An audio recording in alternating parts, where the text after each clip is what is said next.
सो है गाइस, तो आज इस वीडियो में बात करें जो फीफा ने recently all India Football federation को बैन किया है उसके बारे में। तो यहाँ पर देख सकते हैं फीफा का मीडिया रिलीज, जिसमें बताया गया है कि फीफा ने ये अचानक फैसला लिया है क्योंकि ऑल इंडिया फुटबॉल फेडरेशन में कुछ थर्ड पार्टी इन्फ्लुएंस आने के कारण हम इसको बैन कर रहे हैं, ठीक है।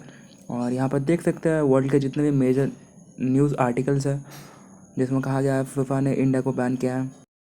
सो फर्स्ट ऑफ ऑल हम देख लेते हैं कि फीफा होता क्या है। तो फीफा एक वर्ल्ड का गवर्निंग बॉडी है जो फुटबॉल के जितने भी वर्ल्ड का इवेंट होता है उसे ऑर्गेनाइज कराता है और उसे कंट्रोल करता है, ठीक है। और इसका हेडक्वार्टर है आपका स्विट्ज़रलैंड में और इसे फाउंड किया गया था 1904 में। और इसी प्रकार जो इंडिया में जितने भी इवेंट होता है और इंडिया के जितने भी टीम है उसे कंट्रोल करता है आपका ऑल इंडिया फुटबॉल फेडरेशन। तो ऑल इंडिया फुटबॉल फेडरेशन को फाउंड किया गया था 1937 में और इसका हेडक्वार्टर है आपका द्वारका दिल्ली में। तो जैसे क्रिकेट में जो वर्ल्ड में कंट्रोल करता है उसे कहता है आईसीसी, और जो इंडिया में कंट्रोल करता है उसे उसे कहता है बीसीसीआई।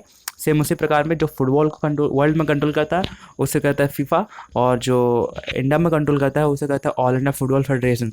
तो चलिए देख लेते हैं कि आखिर फीफा ने इंडिया को बैन क्या किया है, ठीक है। So FIFA suspend the country's top administrative organisations the All India Football Federation under the influence of third party. Okay, तो यहाँ पर फीफा का कहना है कि ऑल इंडिया फुटबॉल फेडरेशन पे कुछ थर्ड पार्टी इन्फ्लुएंस आने के कारण हम इसको बैन कर रहे हैं। अब थर्ड पार्टी इन्फ्लुएंस क्या है वो देख लेते हैं। उससे पहले एक बात बता दें कि जो फीफा का अंडर 17 वुमेन्स वर्ल्ड कप होने वाला था इंडिया में, जो अक्टूबर मंथ में होने वाला था, उसे वेब कैंसिल कर दिया गया है, ठीक है।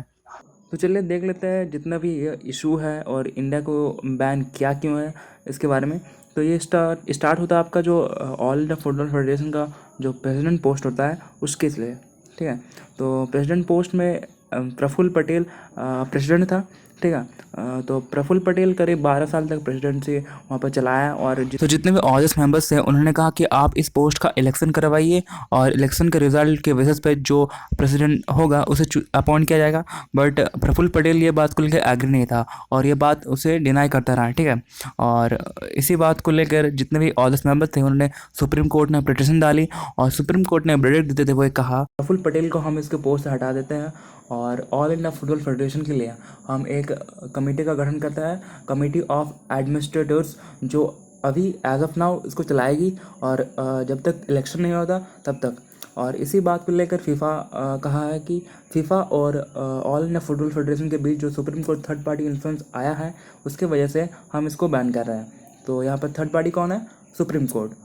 सो अब एलिगेशन ये भी लग रहा है कि प्रफुल्ल पटेल ने ही फीफा को लेटर लिखा और कहा कि आप ऑल इंडिया फुटबॉल फेडरेशन को बैन कीजिए और इसे थ्रेटनिंग कीजिए, ठीक है। तो अब एलिगेशन का क्या होता है वो देखने वाली बात है, ठीक है। सो अभी सिचुएशन ये है कि फीफा ने ऑल इंडिया फुटबॉल फेडरेशन को बैन किया है, जिससे जो फीफा का अंडर 17 वुमेंस वर्ल्ड कप होने वाला था इंडिया में वो भी बैन हो चुका है। और एज ऑफ नाउ जितने भी इंडिया का जो टीम है वो वर्ल्ड के जितने भी ऑर्गेनाइजेशन इवेंट होता है उसमें पार्टिसिपेट नहीं कर पाएगा, ठीक है। So that's it for today guys, have a good day and don't forget to click the subscribe button.